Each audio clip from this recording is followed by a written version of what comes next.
Hello friends. आज हम सीखने वाले हैं वेरिएबल के बारे में। वेरिएबल क्या होते हैं और वेरिएबल का यूज क्या होता है। दोस्तों, एक भी प्रोग्राम ऐसा नहीं होता जिसमें हम वेरिएबल का यूज नहीं करते। तो ये वेरिएबल आखिर है क्या? तो वेरिएबल मेमोरी के लोकेशन को दिया गया हुआ एक नाम है जो कि किसी वैल्यू और कांस्टेंट को स्टोर करने के लिए यूज होता है। The variable is a name which is given to the location of memory to store the constant। जैसे कि हमने पहले भी सीखा था, किसी भी कांस्टेंट को हम प्रोग्राम में डायरेक्टली यूज नहीं करते। तो हम क्या करेंगे? तो कांस्टेंट को किसी वेरिएबल में स्टोर करके उस वेरिएबल का ही हम प्रोग्राम में यूज करेंगे। ऐसा करने का रीजन ये है दोस्तों, क्योंकि कांस्टेंट अगर हम प्रोग्राम में डायरेक्टली लिखते हैं तो वो ऑटोमेटिकली चेंज नहीं हो पाता।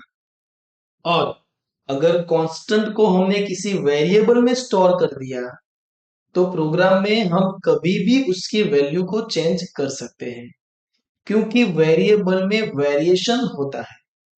दोस्तों, वेरिएबल सिर्फ एक नेम ही है जिसका यूज कांस्टेंट को स्टोर करने के लिए होता है। अगर ये नेम है तो हम इसे आइडेंटिफायर भी कह सकते हैं, क्योंकि आइडेंटिफायर में भी हमने ये सीखा था कि identifier is nothing but the name of variable, array, function, pointer, structure. तो वेरिएबल भी एक नेम ही है, तो इसे हम आइडेंटिफायर भी बोल सकते हैं। लेकिन यहाँ दोस्तों आपको ये बात भी ध्यान में रखनी है कि जैसे आइडेंटिफायर के रूल्स हमने सीखे थे, ऐसे वेरिएबल के भी रूल्स वही हैं। सबसे पहले हमें वेरिएबल का जो भी नाम देना है उसका फर्स्ट लेटर अल्फाबेट होना चाहिए। हम capital A to Z, small A to Z, underscore and digits का भी यूज कर सकते हैं वेरिएबल के नाम में। और हम किसी भी कीवर्ड का यूज वेरिएबल में नहीं कर सकते। ये जो भी रूल्स हमने आइडेंटिफायर में सीखे थे, सेम वही रूल्स यहाँ पे आपको फॉलो करने हैं। तो दोस्तों, आपको एक बात समझ में आ गई होगी कि वेरिएबल क्या होते हैं, वेरिएबल किसे कहते हैं और वेरिएबल का यूज क्या होता है। इन शॉर्ट, एक ऐसा नाम जिसमें हम वैल्यू को स्टोर करेंगे और उस वैल्यू का यूज हम कहीं भी कर सकते हैं एज अ वेरिएबल। तो आपको अगर इसमें कोई भी डाउट है तो आप कमेंट में जरूर लिखना दोस्तों। और अब हम आगे बात करते हैं डेटा टाइप के बारे में। दोस्तों, डेटा टाइप क्या होती है? तो ये बहुत ही इंपॉर्टेंट टॉपिक है दोस्तों। थियरिकल ये हमारा लास्ट टॉपिक होगा, इसके बाद हम प्रैक्टिकल ही सीखेंगे। सारी की सारी चीजें हम प्रैक्टिकली समझने का प्रयत्न करेंगे। तो दोस्तों, डेटा टाइप का यूज क्या होता है? तो यहाँ पे हम समझते हैं डेटा टाइप क्या होती है। तो जैसे कि हमने वेरिएबल में सीखा कि वेरिएबल में हम कोई भी वैल्यू स्टोर कर सकते हैं। आप मान लो कि सपोज मेरे पास एक वेरिएबल है जिसका नाम है ए। तो ए नाम के वेरिएबल में अगर हम कोई वैल्यू स्टोर करते हैं तो वो वैल्यू हम इस तरह से स्टोर करेंगे। अगर कोई बी नाम का वेरिएबल है तो उसमें भी हम अगर कोई वैल्यू स्टोर करेंगे तो वो वैल्यू इस तरह से स्टोर करेंगे। और अगर कोई सी नाम का वेरिएबल है, उसमें अगर मुझे कोई वैल्यू स्टोर करनी है तो हम इस तरह से कर सकते हैं। तो दोस्तों, यहाँ पे आप देख सकते हैं कि हमने तीन टाइप की वैल्यूज का यूज किया। एक वैल्यूज का टाइप था इंटीजर, एक वैल्यू का टाइप टाइप था रियल, और एक वैल्यू का टाइप था कैरेक्टर। तो जैसे कि हमने कांस्टेंट में सीखा था, कांस्टेंट में हमने ये सीखा था कि हमारे पास चार टाइप की वैल्यू होती है। एक वैल्यू का टाइप था इंटीजर, एक टाइप का वैल्यू था रियल, तीसरी टाइप का वैल्यू था कैरेक्टर, और चौथी टाइप का वैल्यू था स्ट्रिंग। ये चार टाइप की ही वैल्यू होती है जिसे हम प्रोग्राम में यूज कर सकते हैं सी लैंग्वेज में। तो इनमें से ये चौथे टाइप की जो वैल्यू है इसकी हम बाद में चर्चा करेंगे। तो अभी हम इन तीन टाइप की बात करेंगे, इंटीजर, रियल और कैरेक्टर। तो जैसे कि यहां आप देख सकते हैं दोस्तों, हमने यहाँ पे तीन वेरिएबल लिए। ए नाम का एक वेरिएबल है, मतलब कि मेमोरी में एक लोकेशन का नाम हमने दे दिया ए। एक दूसरा बी नाम का वेरिएबल है जो कि मेमोरी का एक अलग लोकेशन होगा जिसका नाम हमने दे दिया बी, और ऐसे ही सी। और इन तीनों वेरिएबल में हमने एक वैल्यू को स्टोर कर दिया। ए में हमने स्टोर किया 10 को, बी में हमने स्टोर किया 3.35 को, और सी में हमने स्टोर किया एक कैरेक्टर को। तो जैसे कि यहां आप देख सकते हैं, जिस तरह की वैल्यू हम वेरिएबल में स्टोर करते हैं वो वेरिएबल जब भी हम डिक्लेयर करेंगे तो उसी टाइप का होना चाहिए। यहाँ पे हम टॉपिक सीख रहे हैं डेटा टाइप का, इसलिए हम ये बात कर रहे हैं कि कौन सी टाइप की वैल्यू हमें स्टोर करनी है, क्योंकि डेटा टाइप का यूज ही ये होता है कि वेरिएबल को डिक्लेयर करना। वेरिएबल को डिक्लेयर करने के लिए जो टाइप का हम यूज करते हैं उसे हम कहते हैं data type. Data type is use to declare the variable. अब जब भी हम वेरिएबल को डिक्लेयर करेंगे तो सबसे पहले हमें यह पता होना चाहिए कि वेरिएबल में हम कौन सी टाइप की वैल्यू को स्टोर करना चाहते हैं। जैसे कि यहां हमने स्टोर किया ए के अंदर इंटीजर टाइप की वैल्यू को। समझना दोस्तों, यहां पे हमने ए के अंदर स्टोर किया इंटीजर टाइप की वैल्यू को, हमने बी में स्टोर किया रियल टाइप की वैल्यू को, और हमने सी के अंदर स्टोर किया कैरेक्टर टाइप की वैल्यू को। तो जिस टाइप की वैल्यू हम वेरिएबल में स्टोर करना चाहते हैं वो वेरिएबल जब डिक्लेयर होगा तो उसी टाइप का डिक्लेयर होना चाहिए। अगर आपने वो वेरिएबल उस टाइप का डिक्लेयर नहीं किया जिस टाइप की आप वैल्यू उसमें स्टोर करना चाहते हैं तो उसमें रॉन्ग इंफॉर्मेशन स्टोर होगी।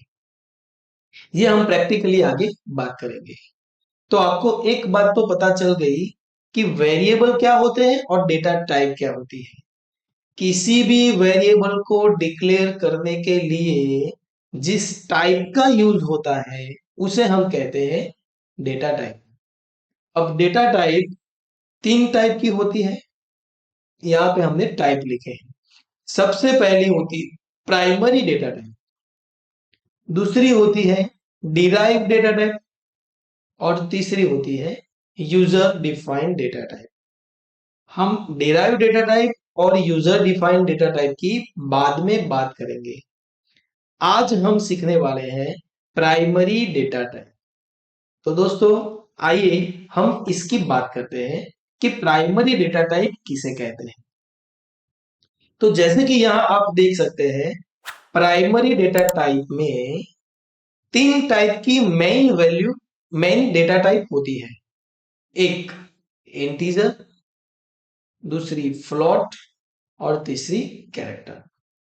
तो जैसे कि हमने आगे सीखा कि हमारे पास कांस्टेंट भी मेन तीन टाइप के हैं। एक है इंटीजर, एक है रियल, और एक है कैरेक्टर। तो आपको अगर किसी भी वेरिएबल में कोई डेसिमल पॉइंट वाली वैल्यू स्टोर करनी है तो उसका मतलब ये हुआ कि ए नाम के वेरिएबल को आपको जब डिक्लेयर करना होगा तो आप फ्लोट टाइप से डिक्लेयर करेंगे। तो ये वेरिएबल जब भी डिक्लेयर होगा तो वो फ्लोट टाइप से डिक्लेयर होगा। अगर आपको किसी भी वेरिएबल में होल नंबर स्टोर करना है, जैसे कि 11, इसमें कोई डेसिमल पॉइंट नहीं है, मतलब कि ये इंटीजर टाइप की वैल्यू आप बी में स्टोर कर रहे हैं, तो बी नाम का वेरिएबल जब भी डिक्लेयर होगा वो इंटीजर टाइप से ही डिक्लेयर होगा। तो इंटीजर एक डेटा टाइप है, और वैसे ही इंटीजर टाइप का जब भी वेरिएबल डिक्लेयर होगा तो उसमें इंटीजर टाइप की ही वैल्यू स्टोर होगी। फ्लोट एक डेटा टाइप है जिसमें हम जब भी वेरिएबल में वैल्यू स्टोर करेंगे वो डेसिमल पॉइंट वाली ही वैल्यू होगी। और कैरेक्टर एक डेटा टाइप है। कैरेक्टर टाइप का वेरिएबल जब भी डिक्लेयर होगा तो उसमें जो वैल्यू हम स्टोर करेंगे वो कैरेक्टर टाइप की ही होगी। तो दोस्तों, कांस्टेंट और प्राइमरी डेटा टाइप इन दोनों में क्या रिलेशन है ये आपको पता चल गया होगा। इन शॉर्ट, हमें जब भी वेरिएबल डिक्लेयर करना है तो वेरिएबल हम इन तीन टाइप से डिक्लेयर कर सकते हैं। अब डिक्लेयर कैसे करेंगे, तो ये इसके सिंटैक्स है। यहां पे आप देख सकते हैं, आपको जब भी कोई वेरिएबल डिक्लेयर करना होगा तो आप इस सिंटैक्स का यूज करेंगे। इस सिंटैक्स में सबसे पहले हमने लिखा है डेटा टाइप। डेटा टाइप मतलब इंटीजर, फ्लोट और कैरेक्टर, तीन में से कोई भी एक। इसके बाद हमने लिखा है v1, v2, v3 dash dash dash and vn। आप जितने भी वेरिएबल डिक्लेयर करना चाहते हैं आप कॉमा कॉमा करके उसको डिक्लेयर कर सकते हैं। यहाँ पे जो v1 लिखा है उसका मतलब है वेरिएबल का नाम। आप जो भी नाम का वेरिएबल डिक्लेयर करना चाहते हैं, सम, एवरेज, टेम्परेचर, हाइट, विड्थ, जिस भी नाम का वेरिएबल आप डिक्लेयर करना चाहते हैं आपको यहां पे लिखना होगा वेरिएबल का नाम, और एट द एंड आपको लिखना होगा सेमीकोलन। तो ये आपका हो गया डिक्लेरेशन ऑफ वेरिएबल। अब इसे हम एग्जाम्पल से समझते हैं कि वेरिएबल डिक्लेयर कैसे करेंगे। तो जैसे कि यहां हमने लिखा है डेटा टाइप, तो डेटा टाइप की जगह पे हम यहाँ पे लिखेंगे डेटा टाइप का नाम। सपोज हमने लिख लिया इंटीजर। v1, v2, v3 उसकी जगह पे हम नाम लिखते हैं वेरिएबल का नाम। सपोज यहाँ पे हमने लिखा a। अगर हमें एक ही वेरिएबल की जरूरत है तो यहाँ पे हम सेमीकोलन कर देंगे, मतलब कि एक वेरिएबल हमारा डिक्लेयर हो गया। इंटीजर a मतलब एक वेरिएबल। सपोज हमें दूसरा वेरिएबल डिक्लेयर करना है फ्लोट b, और तीसरा वेरिएबल अगर हमें डिक्लेयर करना है कैरेक्टर c। तो इस तरह से हम वेरिएबल को डिक्लेयर कर सकते हैं। अब दोस्तों यहां पे समझने वाली बात यह है कि जब भी हम किसी वेरिएबल को डिक्लेयर करेंगे तो इस नाम का एक वेरिएबल मेमोरी में एलोकेट हो जाएगा। मतलब कि ए नाम के लिए मेमोरी में एक लोकेशन एलोकेट हो जाएगा और उस लोकेशन का नाम हो जाएगा ए। जैसे ही हमने फ्लोट टाइप का वेरिएबल डिक्लेयर किया बी, तो बी नाम का वेरिएबल मेमोरी के एक लोकेशन को दिया जाएगा और उस लोकेशन पे वो वैल्यू स्टोर होगी जो आप बी में स्टोर करेंगे, और ऐसे ही सी नाम का भी वेरिएबल मेमोरी में एलोकेट हो जाएगा। अब ये मेमोरी में जब भी एलोकेट होगा तो वो कैसे होगा, मेमोरी में कितनी जगह वो एलोकेट करेगा, वो भी एक समझने वाली बात है। ये बहुत ही इंपॉर्टेंट टॉपिक है दोस्तों। आपको इंटरव्यू में भी पूछा जा सकता है, आपको किसी एग्जाम में वाइवा में भी पूछा जा सकता है, और ये डिटेल नॉलेज आपको होना चाहिए। तो डेटा टाइप हमारे पास तीन टाइप के हैं और हमारे पास तीन टाइप के कांस्टेंट थे। जब भी हम इंटीजर टाइप का वेरिएबल डिक्लेयर करेंगे, यहां पे हमने डिक्लेयर किया ए, तो ए में इन फ्यूचर हम जब भी वैल्यू स्टोर करेंगे, कांस्टेंट स्टोर करेंगे, वो इंटीजर टाइप का ही होना चाहिए। हमने फ्लोट बी वेरिएबल डिक्लेयर किया, तो बी में हम जब भी वेरिएबल डिक्लेयर करेंगे वो रियल टाइप का ही होना चाहिए। और सी में हम जब भी वैल्यू स्टोर करेंगे वो कैरेक्टर टाइप का होना चाहिए, क्योंकि हमने वेरिएबल को पहले से डिक्लेयर कर दिया है यहाँ पे। और सी लैंग्वेज का एक रूल्स ऐसा भी है कि जिस भी वेरिएबल को आपको प्रोग्राम के अंदर यूज करना है, उसको स्टार्टिंग ऑफ द प्रोग्राम आपको कंपलसरी डिक्लेयर करना होगा। अगर कोई वेरिएबल को आपने डिक्लेयर नहीं किया होगा और अगर आप उसका यूज करेंगे, तो आपको एक डिक्लेरेशन सिंटैक्स का एरर दिखाई देगा, और आपको उसे डिक्लेयर करने के बाद अगर आप रन करेंगे तो वो एरर रिसॉल्व हो जाएगा। तो दोस्तों यहाँ पे आपको पता चल गया होगा कि वेरिएबल किसे कहते हैं और डेटा टाइप किसे कहते हैं। यहाँ पे हमने ये लिखा है यूनिट ऑफ मेमोरी।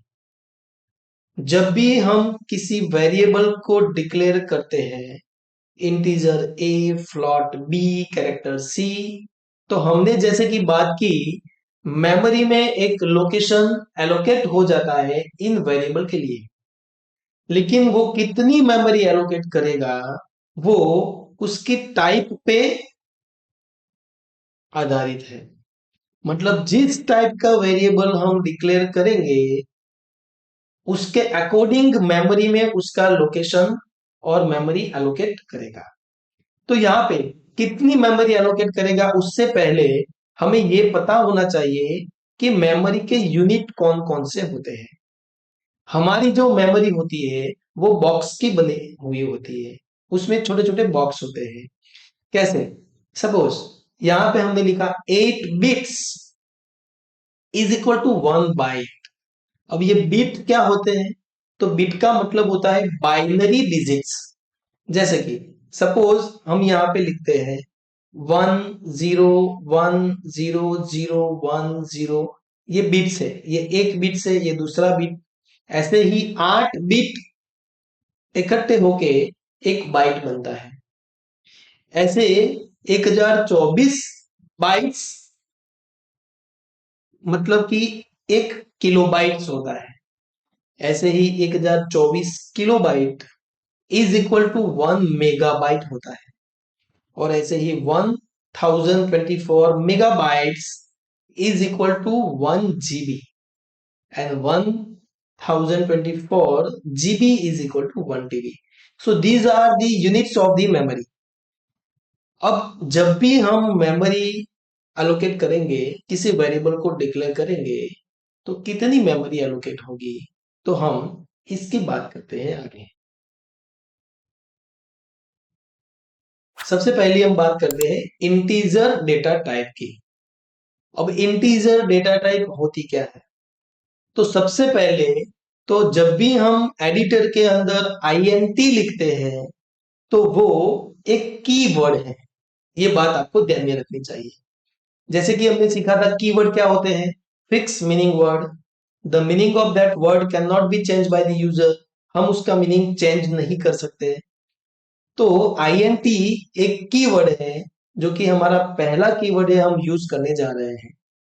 जो 32 कीवर्ड्स थे, उनमें से एक आईएनटी, जो कि as a data type use होता है।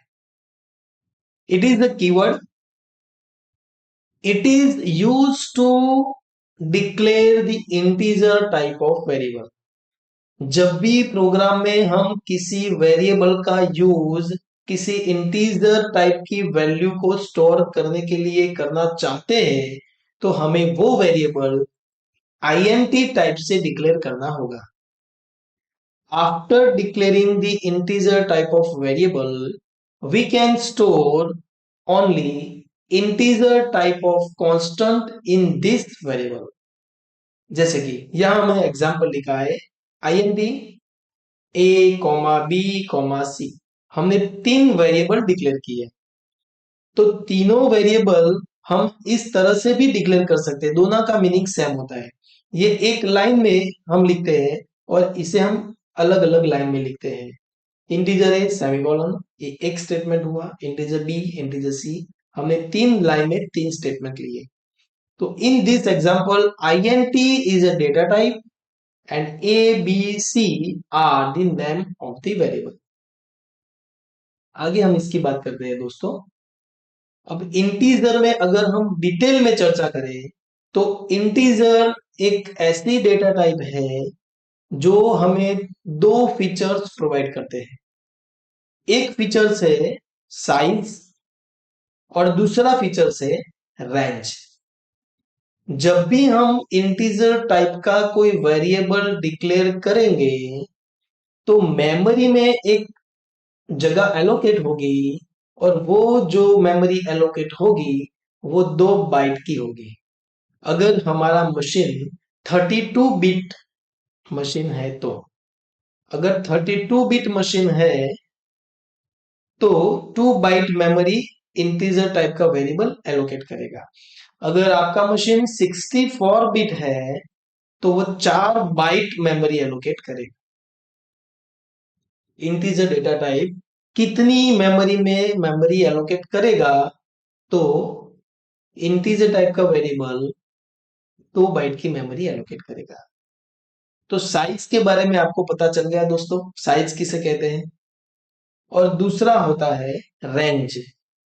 जब भी हम इंटीजर टाइप का वेरिएबल डिक्लेयर करते हैं तो उस वेरिएबल में हम किस रेंज की वैल्यू को स्टोर कर सकते हैं वो भी आपको पता होना चाहिए।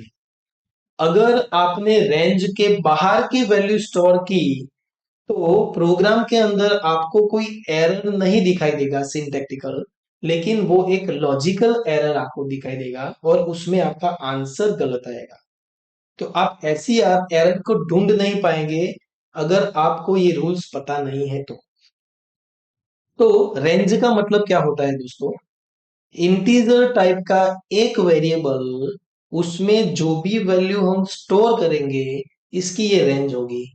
-32,668 टू +32,767।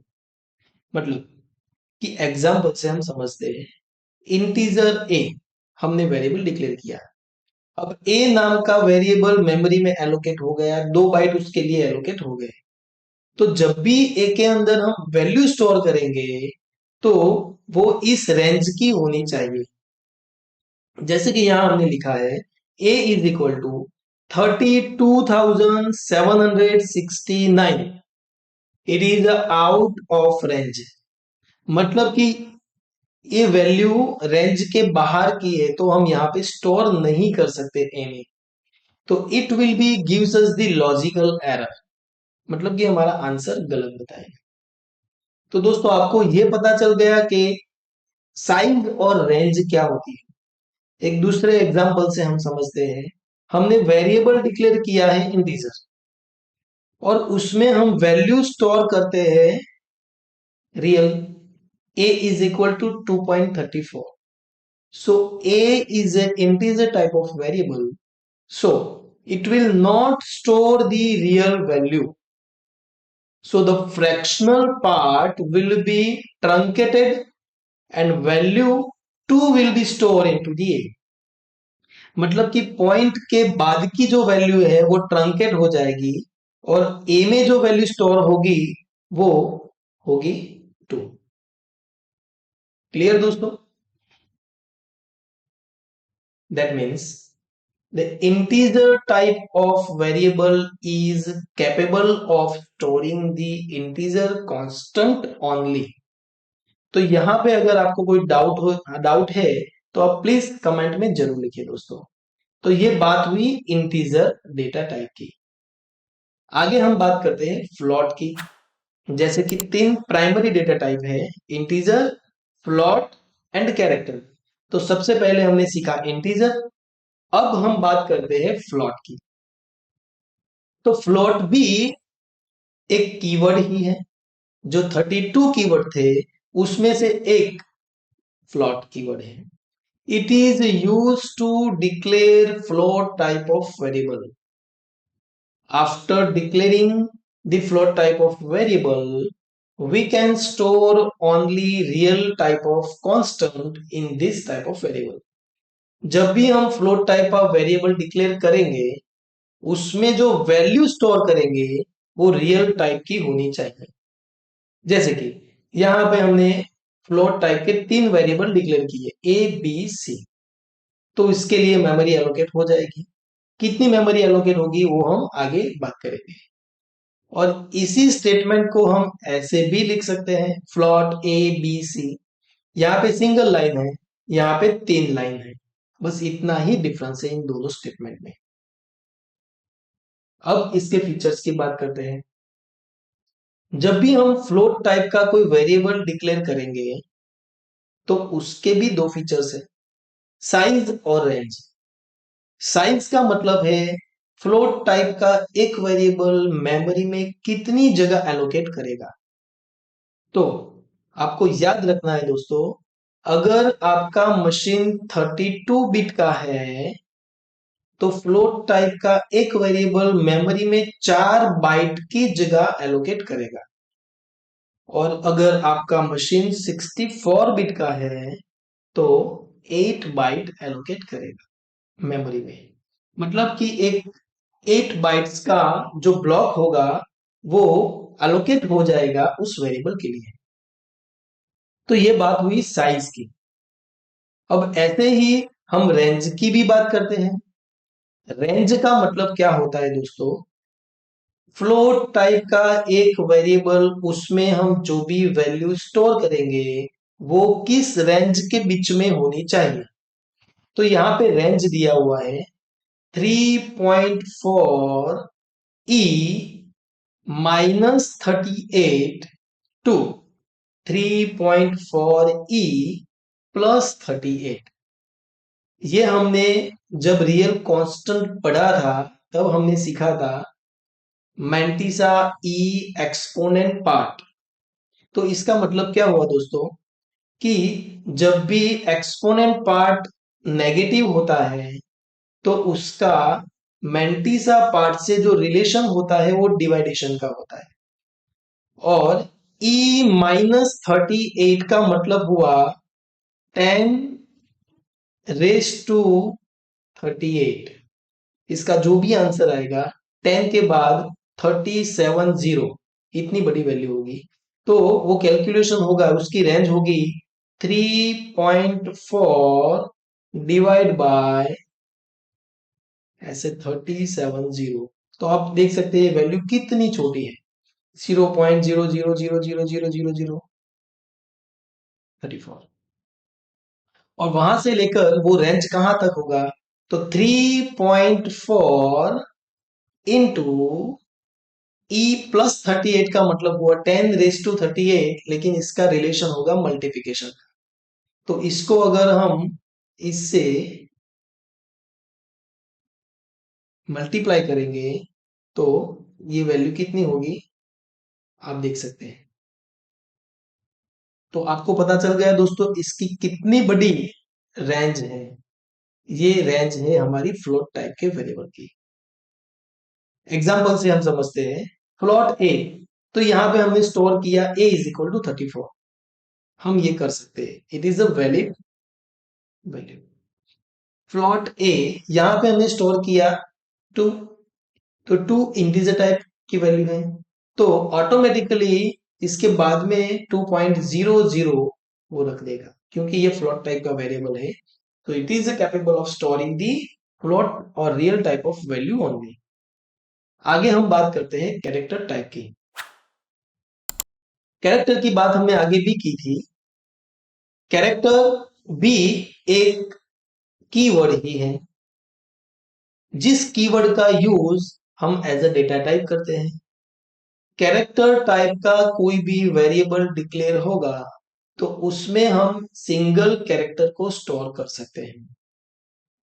और कैरेक्टर डेटा टाइप का यूज कैरेक्टर टाइप का वेरिएबल डिक्लेयर करने के लिए होता है। जैसे कि एग्जांपल से हम समझते हैं, character A is equal to 5, single quotation में 5। So in this example, single quotation 5 is a character constant and उस constant को हम variable में store करते हैं। When we store the character constant in the variable, internal representations of the constant is by the ASCII code, American Standard Code for Information Interchange। मतलब कि वो character का रिप्रेजेंटेशन जो होगा वो एक कोड से होगा और उस कोड को हम बोलते हैं ASCII कोड। और हमने आगे भी सीखा था कि ये जो ASCII कोड होते हैं वो हर एक कैरेक्टर के लिए फिक्स होते हैं। जैसे कि यहाँ पे हमने लिखा कैरेक्टर सिंगल कोटेशन में ए, तो उसका ASCII कोड 65 ही होता है। बी का ASCII कोड 66 होता है और ऐसे ही कैपिटल जेड का ASCII कोड 90 होता है। अगर हम स्मॉल ए कैरेक्टर लिखते हैं तो उसका ASCII कोड होता है 97, स्मॉल बी का होता है 98 और स्मॉल जेड का होता है 122। और उसी तरह अगर हम सिंगल कोटेशन में जीरो लिखते हैं, अगर ये वैल्यू सिंगल कोटेशन में है तो उसका ASCII कोड होता है 48। अगर ये वैल्यू सिंगल कोटेशन में है तो उसका ASCII कोड होता है 49 और 9 का ASCII कोड होता है 57। तो ये सारे ASCII कोड है जो कि एक कैरेक्टर को रिप्रेजेंट करते हैं मेमोरी में। अब दोस्तों हमने जो इंटीजर और फ्लोट और कैरेक्टर, कैरेक्टर में एक बात हम यहाँ बात करना भूल गए दोस्तों कि कैरेक्टर टाइप का जो वेरिएबल होता है वो मेमोरी में एक बाइट की जगह एलोकेट करता है, एक बाइट की जगह एलोकेट करता है। मतलब इसका जो मेमोरी में एलोकेशन होगा वो एक बाइट का होगा। अब आगे हम बात करते हैं to control the size and range of integer and float, it is divided into the another data types। Suppose हमें साइज और रेंज को कंट्रोल करना है, मतलब कि जैसे कि हमने आगे बात की इंटीजर टाइप का एक वेरिएबल 2 बाइट की जगह एलोकेट करता है और उसकी जो रेंज होती है वो होती है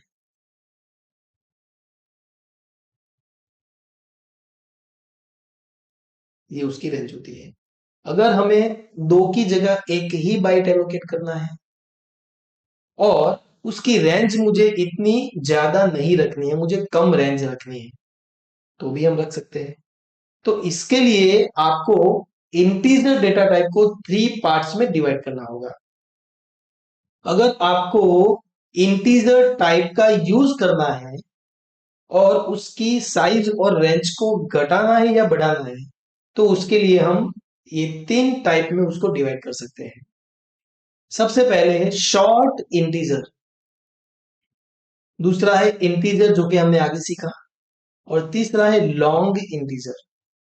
शॉर्ट इंटीजर, इंटीजर और लॉन्ग इंटीजर, इस 3 टाइप में हम तब उसका यूज करेंगे जब उसकी साइज और रेंज को हमें कंट्रोल करना होगा। तो शॉर्ट इंटीजर का मतलब क्या होता है दोस्तों? शॉर्ट इंटीजर का मतलब होता है उसकी मेमोरी में जो जगह एलोकेट होगी वो 1 बाइट की होगी और उसकी जो रेंज होगी वो -128 टू +127, ये इसकी रेंज होगी। तो आपको जब भी इस रेंज की वैल्यू को स्टोर करना है तो आप शॉर्ट इंटीजर टाइप का यूज करेंगे। दूसरा है इंटीजर जो हमने आगे सीखा, 2 बाइट जगह एलोकेट करेगा और ये इसकी रेंज है -32,768 टू +32,767। और उसके बाद है लॉन्ग इंटीजर। अगर आपको कोई ऐसा कैलकुलेशन करना है जिसकी रेंज इससे बढ़ जाती है, आपका कोई आंसर ऐसा आता है जो 40,000 आता है, 50,000 आता है, 1 लाख आता है, तो उसके लिए आपको जब भी कोई वेरिएबल डिक्लेयर करने की जरूरत पड़ेगी तो आप लॉन्ग इंटीजर टाइप का वेरिएबल डिक्लेयर करेंगे। तो लॉन्ग इंटीजर टाइप का वेरिएबल अगर हम डिक्लेयर करेंगे तो वो मेमोरी में 4 बाइट की जगह एलोकेट करेगा। तो ये उसकी रेंज है दोस्तों कि इतनी बड़ी रेंज की वैल्यू को आप स्टोर कर सकते हैं। तो आपको ये पता चल गया दोस्तों कि साइज और रेंज को कंट्रोल करने के लिए हम इंटीजर को 3 भाग में डिवाइड कर सकते हैं। आगे हम बात करते हैं फ्लोट के लिए। तो ऐसे ही फ्लोट डेटा टाइप को भी हम तीन तरीके से लिख सकते हैं। एक है फ्लोट, दूसरा है डबल और तीसरा है लॉन्ग डबल। फ्लोट जो हमने आगे सीखा कि मेमोरी में 4 बाइट की जगह एलोकेट करेगा और ये इसकी रेंज है। ऐसे ही डबल अगर उससे ज्यादा बाइट्स और रेंज की आपको रिक्वायरमेंट है तो ये 8 बाइट की जगह एलोकेट करेगा मेमोरी में और ये उसकी रेंज है। और अगर ये रेंज भी आपको कम पड़ रही है दोस्तों, तो आप लॉन्ग डबल का भी यूज कर सकते हैं, जो कि 10 बाइट की मेमोरी में जगह एलोकेट करेगा और ये उसकी रेंज होगी। तो दोस्तों, इसमें अगर आपको कोई डाउट है तो आप कमेंट में जरूर लिखना। हमने जो भी सीखा हमने जो भी सीखा ये इसका समरी है। हमने यहाँ पे ये सारी की सारी डेटा टाइप की यहाँ पे बात की। सबसे पहले हमने शॉर्ट इंटीजर जो कि 1 बाइट जगह एलोकेट करेगा, ये उसकी रेंज है। ये इंटीजर 2 बाइट की जगह एलोकेट करेगा, ये उसकी रेंज है। ये आपको मेमोराइज कर लेना है दोस्तों, क्योंकि वाइवा में और शॉर्ट क्वेश्चन में भी ये क्वेश्चन पूछा जा सकता है और इंटरव्यू में भी आपको ये क्वेश्चन पूछा जा सकता है। लॉन्ग इंटीजर जो कि 4 बाइट जगह एलोकेट करता है और ये उसकी रेंज है। फ्लोट डेटा टाइप जो कि 4 बाइट की जगह एलोकेट करता है, ये उसकी रेंज है। ऐसे ही double, long double and character. और इन सारी डेटा टाइप्स के अगर आपको वेरिएबल डिक्लेयर करने हैं तो वेरिएबल आप इस तरह से डिक्लेयर कर सकते हैं। शॉर्ट इंटीजर ए, तो ए नाम का वेरिएबल मेमोरी में 1 बाइट की जगह एलोकेट करेगा। ऐसे ही integer B, long integer C, float D, double E, long double F and character G. तो दोस्तों, आज हमने सीखा डेटा टाइप और वेरिएबल किसे कहते हैं और डेटा टाइप और वेरिएबल के बीच में क्या रिलेशन होता है, कौन सी टाइप डिक्लेयर करने से कितनी मेमोरी एलोकेट होती है और उसकी कितनी साइज होती है और उसकी कितनी रेंज होती है।